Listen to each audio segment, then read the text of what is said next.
আসসালামু আলাইকুম। যারা আমার ভিডিওগুলো দেখেন তারা হয়তো আজকে অবাক হয়ে গেছেন যে আমি আসলে কোথায় আছি। কারণ আমি তো দুবাই প্রবাসী, তাই না? দুবাইতে থাকি, বিভিন্ন জায়গায়, শহরে, আপনার বিভিন্ন পাহাড়ে, সাগরে যাই ভিডিও করতে।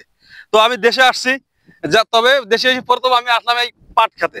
কারণ আপনারা জানেন যে আমি সবুজ বনায়ন আমার খুব প্রিয়, যেখানে গাছ গাছালি আছে, বাংলাদেশের মতো গাছ, আপনার খাল নদী নালা, বিভিন্ন ধরনের শাকসবজি গাছ আছে, খেত আছে, সেইখানে আমার খুব প্রিয় জায়গা। এগুলো আমার খুব ভালো লাগে, এই জন্য আমি বিভিন্ন জায়গায় যাই। আমি দুবাই থাকা অবস্থায় যে জায়গায় মরুভূমির বুকে বিশাল অনেক দূরে, মানে আপনার গাছ গাছালি লাগানো আছে, ঠিক আমি সেইখানে যে ভিডিও করছি। কারণ সে জায়গাগুলো গেলে আমি মনে করতাম যে বাংলাদেশে আছি, আমাদের বাংলাদেশের মতো ফিল করতাম। তো যার কারণে এখন দেশে আসছি, তো এই জন্য এখানে আসছি।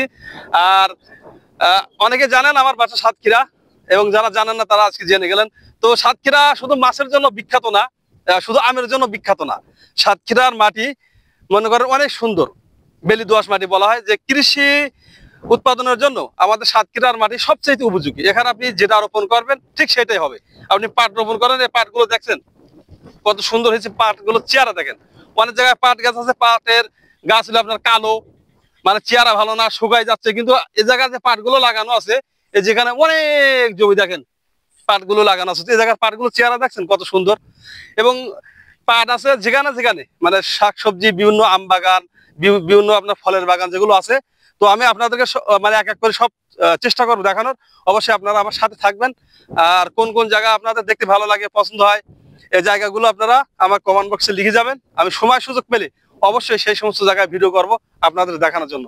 কারণ আমি দেশে আসছি, আমি চাই যে আমাদের সাতক্ষীরার যে সমস্ত উল্লেখযোগ্য মানে ফসল আছে, উল্লেখযোগ্য যে জিনিসগুলো আমাদের সাতক্ষীরা উৎপাদন হয়, এগুলো আপনাদের সাথে আমি শেয়ার করব।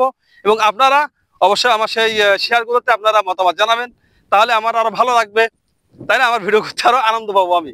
তো অবশ্যই আপনারা চেষ্টা করবেন আমার ভিডিওগুলো কেমন হয়, আর আপনারা অবশ্যই জানাবেন। আর দেশে আসছি চেষ্টা করব আমাদের মানে টোটাল বাংলাদেশের ইতিহাস ঐতিহ্য যতটুকু পারি আপনাদের সামনে উপস্থাপন করার। কারণ তারপর এখান থেকে যখন আবার দেশে চলে যাবো, তখন তো আমার সেই মরুভূমির দেশ দুবাইয়ের সে বিশাল বিশাল বিল্ডিং, সাগর, মরুভূমি, পাহাড় পর্বত, এইগুলো নিয়ে তো আপনাদের সামনে আবার হাজির হবো, তাই না? তো ভিডিওটা কেমন লাগলো অবশ্যই জানাবেন। আপনাদের কাছে আবারও রিকোয়েস্ট করলাম, কারণ আপনারা কোন ধরনের ভিডিও দেখতে চান অবশ্যই কমেন্ট করে জানাবেন।